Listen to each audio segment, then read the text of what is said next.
Hi, I'm Faye. Kumusta?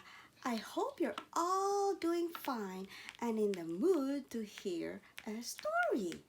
Today, my shy friend Syra will read to you a Waray story about a tiny boy who wanted to do all the things bigger kids can do in Sandangaw, a Waray tale.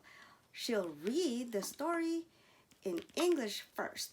Later, in another video, she will read the story as originally written in Waray. Enjoy! Sandangaw, a Waray Tale. Story by Voltaire Q. Oyzon. Illustrations by Ray Sunga.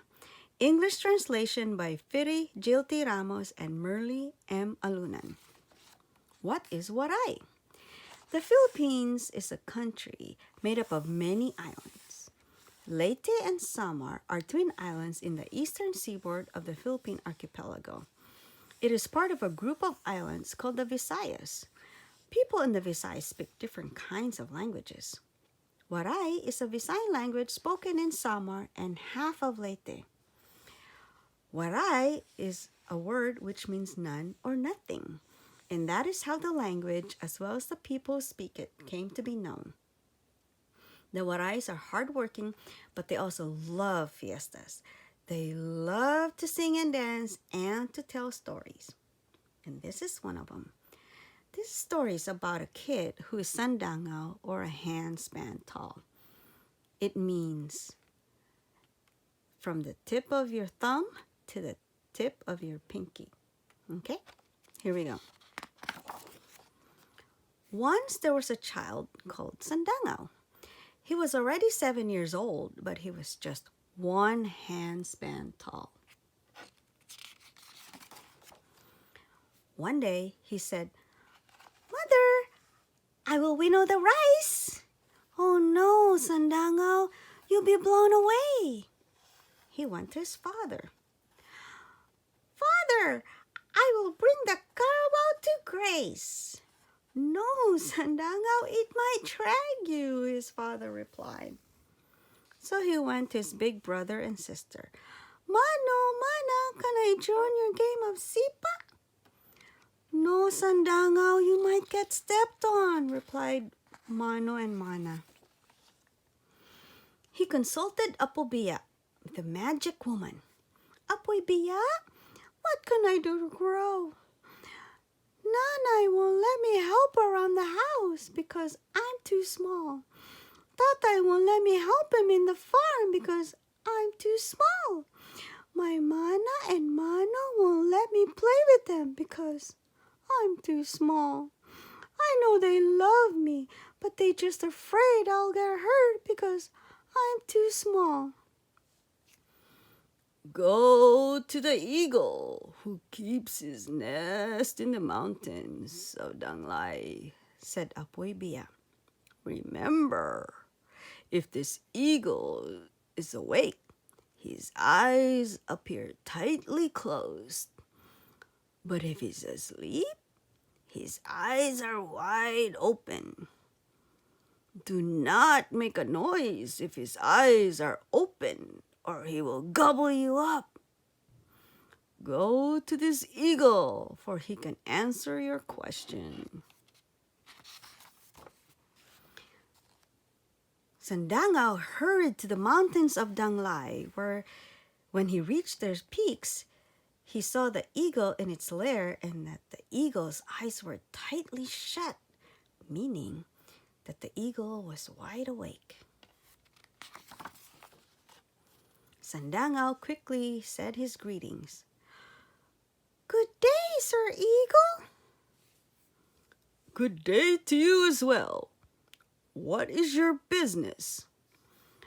"I want to grow bigger, because if I'm bigger, I can do many things. There is not much I can do in this size." "I will help you," said the eagle, "but on one condition. Fetch water for me from the fairy's well with this basket. If you can do this, I will tell you how to find what you seek. But be careful not to offend the fairies, or they will trick you on your path. If this happens, remove your shirt and wear it inside out to ask for their forgiveness. Sandangaw made his way down from the eagle's lair. When he reached the well of the fairies, he lowered the basket into the well. Sus! When he drew it up, the basket was empty because it had huge holes. He tried again and again, but the basket could not hold water. Soon he got tired. He sat down and placed the basket on the muddy ground by the side of the well. He noticed that the mud oozed in and patched the holes of the basket. Ah, I know. I will use this mud to fill up these holes in the basket. So he did, and it worked, and the basket held water.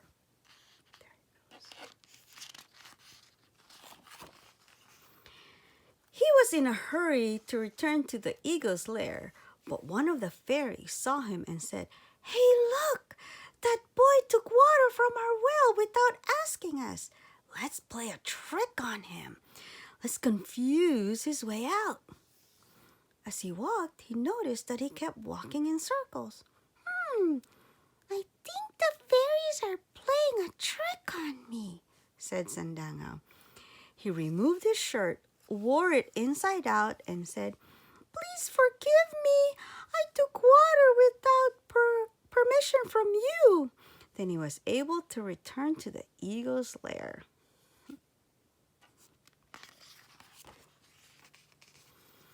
When he arrived, the eagle's eyes were wide open, meaning it's fast asleep. "I will hide first," Sandangaw whispered to himself as he put down the basket. "I will give him the water later, when he wakes up and his eyes are tightly shut. But if I wait, it might get too dark on my way home. I must wake the eagle, but he might eat me. Oh, what will I do?" "Come what may," he said to himself.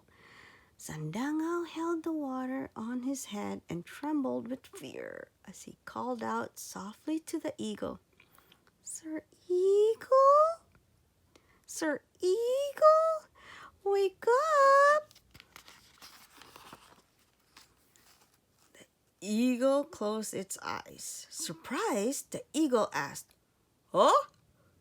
Who dares wake me up?" "It's me, Sandangaw. I have fetched the water you needed." The eagle looked under the basket. There was Sandangaw. He looked perplexed. Then he said, "You are the first person to solve this challenge."